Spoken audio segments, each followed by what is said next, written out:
एका छोट्याशा गावात गोविंद आणि राधा नावाचं दाम्पत्य राहत होतं. गोविंद मेहनती होता, व्यवसाय करत होता आणि पैसा देखील बराच कमवत होता. घरात कधीच उपासमार नव्हती, वस्तूंची कमतरता नव्हती, पण तरीही घरात समाधान नव्हतं. पैसा येई पण काही दिवसातच निघून जाई. कधी अचानक आजारपण, कधी मोठा खर्च, कधी वादविवाद. राधाच्या मनात नेहमी एकच प्रश्न फिरत असे, आपल्या घरात लक्ष्मी येते पण ती टिकत का नाही? एके दिवशी गावात एक वृद्ध साधू आले. त्यांच्या डोळ्यात विलक्षण शांतता होती. गावकरी त्यांना नमस्कार करून आशीर्वाद घेत होते. राधानेही त्यांना आपल्या घरी बोलावलं आणि मनातला प्रश्न विचारला. साधूंनी घरात नजर फिरवली. घर मोठं होतं, पण वस्तू अस्ताव्यस्त पडलेल्या होत्या. देवघरात धूळ साचली होती. अंगणात कचरा होता. गोविंद आणि राधा एकमेकांशी बोलताना देखील चिडचिड करत होते.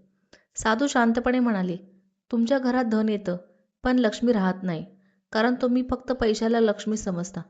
पण देवी लक्ष्मी ही केवळ सोन्या नाण्यांनी देवी नाही, ती स्वच्छता, आदर, प्रेम आणि सदाचारी देवी आहे. राधा आश्चर्याने ऐकत होती. साधू पुढे म्हणाले, ज्या घरात अस्वच्छता असते तिथे सकारात्मक ऊर्जा राहत नाही. लक्ष्मीला स्वच्छता प्रिय आहे. ज्या घरात स्त्रियांचा अपमान होतो, सतत भांडण होतात, कटू शब्द वापरले जातात, तिथे ती टिकत नाही. अन्न वाया घालवणं म्हणजे अन्नपूर्णेचा अपमान. पालकांचा अनादर, खोटेपणा, अन्यायाने मिळवलेले धन हे सर्व लक्ष्मीला दूर नेतात. आणि सर्वात मोठं कारण म्हणजे अहंकार. पैसा आला की माणूस गर्व करतो आणि गर्व आल्यावर लक्ष्मी निघून जाते. गोविंदला आपली चूक जाणवली. तो अनेकदा राधाशी रागाने बोलत असे. आई वडिलांच्या सल्ल्याकडे दुर्लक्ष करत असे. व्यवसायात नफा वाढवण्यासाठी काही वेळा चुकीचे मार्गही वापरत असे. त्याला समजले की पैसा येणं म्हणजे लक्ष्मी येणं नाही. लक्ष्मी तेव्हाच येते जेव्हा मन शुद्ध असतं. त्या दिवसापासून दोघांनी बदल सुरू केला. घर रोज स्वच्छ ठेवू लागले. देवघरात दिवा लावू लागले.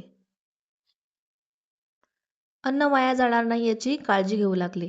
पालकांचा आदर करू लागले. गरजूंना दान देऊ लागले. सर्वात महत्त्वाचं म्हणजे एकमेकांशी प्रेमाने बोलू लागले.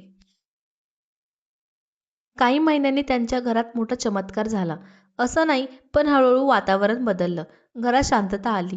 अनावश्यक खर्च कमी झाले. व्यवसाय प्रामाणिकपणे वाढू लागला. पैशामध्ये समाधान वाढलं. आणि यावेळी लक्ष्मी गेली नाही, कारण लक्ष्मी फक्त तिजोरीत नसते. ती असते स्वच्छ अंगणात, प्रेमळ नात्यात, पालकांच्या आशीर्वादात आणि प्रामाणिक मेहनतीत. ज्या घरात आदर, संयम आणि कृतज्ञता असते, तिथे लक्ष्मी आपोआप येते आणि टिकते.